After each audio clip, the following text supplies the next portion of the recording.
నీ దేహమునకు దీపము కన్నే గనక నీ కన్ను తేటగా ఉంటే దేహమంతా వెలుగుమయమై ఉంటుంది అని అన్నాడు.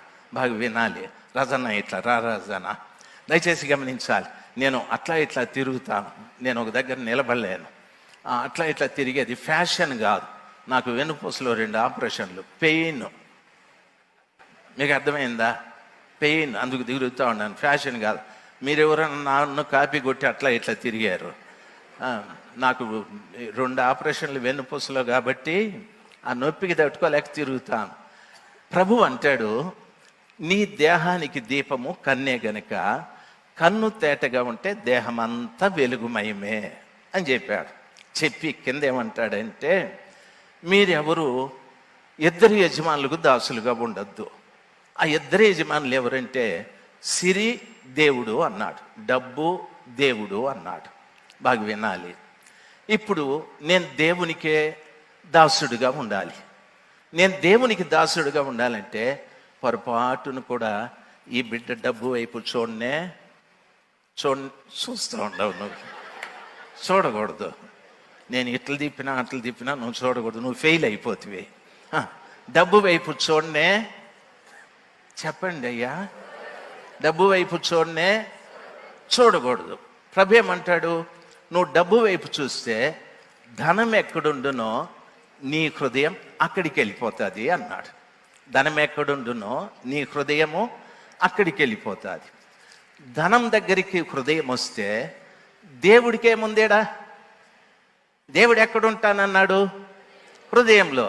ఆ హృదయాన్ని డబ్బు లాగేసింది. ఇంక మరి ఈ దగ్గర ఏముంది దేవుడు వచ్చి ఉండేదానికి? లేదు. ఇప్పుడు నేను సేవకుడు, దయచేసి నేను ఒక పొలం కొంటా ఉన్నా, డబ్బులు ఇవ్వండి. యేసు ప్రభు మీ ఇంటిని కడతాడంట. ఏం తాపి మేస్త్రి ఆయన వచ్చి మీ ఇంటిని కట్టేకే? వీడు మాయ మాటలు చెప్పి డబ్బులన్నీ తీసుకుంటాడు. డబ్బు తీసుకునే ప్రతివాడు కూడా బాగా వినండి, వాని హృదయం ఎక్కడికి వచ్చేసింది? డబ్బు దగ్గరికి వచ్చింది. యేసు ప్రభు అంటాడు, మనుషులు కట్టిన హస్తకృత్యములలో నేను నివాసము చేయను, నేను ఏర్పాటు చేసుకున్న దేవాలయము మానవ హృదయం అన్నాడు. ఇప్పుడు ఈడ హృదయం ఉంటే కదా యేసు ప్రభు ఉండేదానికి. సార్ మీకు అర్థమవుతా ఉందా?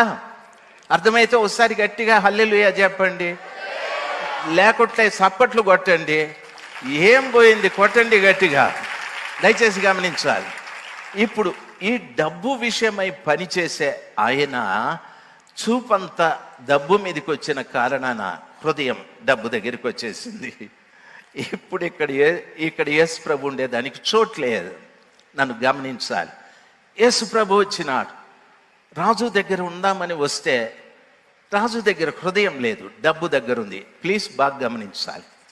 ఇప్పుడు బైబిల్ ఏమంటుందంటే, నీ దేహమునకు దీపము కన్నే. ఈ కన్ను డబ్బు మీద పడ్డది. డబ్బు మీద పడతానే ఈ దేహం ఏమైపోయిందంటే వెలుగుపోయి కన్ను చీకటి అయిపోయింది. డబ్బు మీద పడ్డ కన్ను చీకటి అయిపోయింది, దేహం అంతా చీకటి అయిపోయింది, హృదయం కూడా డబ్బు దగ్గరికి వచ్చేసింది. యేసు ప్రభుల వారు ఇప్పుడు ఎంత ప్రయత్నం చేసినా చుట్టూ తిరుగుతూ ఉన్నాడు. యేసు ప్రభుల వారు ఎక్కడైనా ఉంటే దూరుదాం వీళ్ళలోకేనని తిరుగుతూనే ఉన్నాడు. 1 సంవత్సరం తిరిగినాడు, 2 సంవత్సరాలు తిరిగినాడు, 3వ సంవత్సరం తిరిగి అనేసి వెళ్ళిపోయినాడు. మీకు అర్థమైందా? వెళ్ళిపోయినాడు ఆయన. ఎందుకంటే మావాడు డబ్బు దగ్గర ఉన్నాడు కాబట్టి.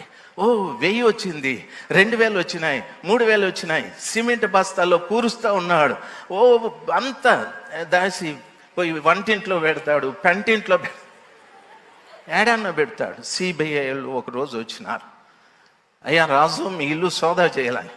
ఏమీ లేదు సార్, ఏమనుకోవద్దండి, వంటింట్లో ఉంది, ఎత్తుకొని వెళ్ళిపోండి, పేపర్లోకి రానివద్దండి నా పేరు.